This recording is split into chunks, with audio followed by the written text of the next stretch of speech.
क्या होगा अगर दुनिया का अंत इसी साल होने वाला हो? हार्वर्ड के एक खगोल वैज्ञानिक के साथ मिलकर किए गए एक नए अध्ययन में एक खौफनाक चेतावनी दी गई है।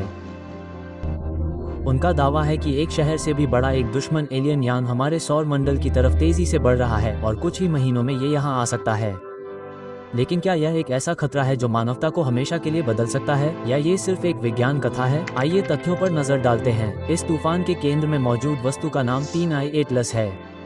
इसे पहली बार 1 जुलाई 2025 को देखा गया था। यह एक इंटरस्टेलर ऑब्जेक्ट है, जिसका मतलब है कि यह किसी दूसरे तारामंडल से आया है और यह अविश्वसनीय रूप से तेज गति से आगे बढ़ रहा है, लगभग 135,000 मील प्रति घंटा। खगोलविदों का मानना है कि यह एक ऐसे रास्ते पर है जो इसे हमारे आंतरिक सौरमंडल में ले आएगा। यहीं से बात विवादित हो जाती है। हार्वर्ड के एवी लोबे के साथ मिलकर किए गए एक शोध पत्र में एक अजीब सिद्धांत का प्रस्ताव दिया गया है। उनका तर्क है कि 3I-8 एक प्राकृतिक वस्तु नहीं है। उनका दावा है कि यह एक आधुनिक एलियन प्रोब हो सकता है।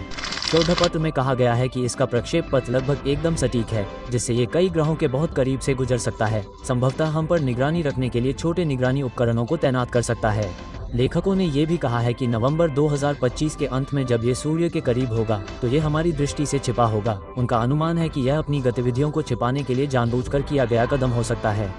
हालांकि ये बताना महत्वपूर्ण है कि अधिकांश वैज्ञानिक समुदाय इस सिद्धांत से पूरी तरह असहमत हैं। अधिकांश खगोलविदों को विश्वास है कि सभी सबूत 3I-8 को पूरी तरह से प्राकृतिक धूमकेतु बताते हैं। उनका कहना है कि इसका मार्ग अन्य सौरमंडल से निकलने वाली वस्तुओं के अनुरूप है। इसके अलावा उन्होंने जोर देकर कहा कि अपने निकटतम बिंदु पर भी ये पृथ्वी से लगभग 150 मिलियन मील की बहुत सुरक्षित दूरी से गुजरेगा और टकराव का कोई जोखिम नहीं है।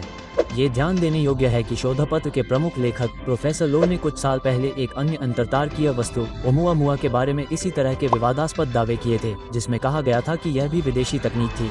वैज्ञानिक समुदाय संशय में है और यहाँ तक कि लेखक भी मानते हैं कि उनका शोधपत्र एक काल्पनिक कवायद है। तो हमारे पास क्या बचता है? किसी प्रमुख वैज्ञानिक का संभावित एलियन खतरे के बारे में एक सनसनीखेज सिद्धांत या किसी दुर्लभ लेकिन प्राकृतिक खगोलीय घटना पर अनुमानित प्रतिक्रिया? सुर्खियां डरावनी है, लेकिन अभी के लिए वैज्ञानिक आम सहमति यही कहती है कि हम सुरक्षित हैं। लेकिन यह आपको ये सोचने पर मजबूर करता है कि अगर अंतरिक्ष के अंधेरे से कभी कोई खतरा पैदा हुआ तो क्या हम उसके लिए तैयार रहेंगे?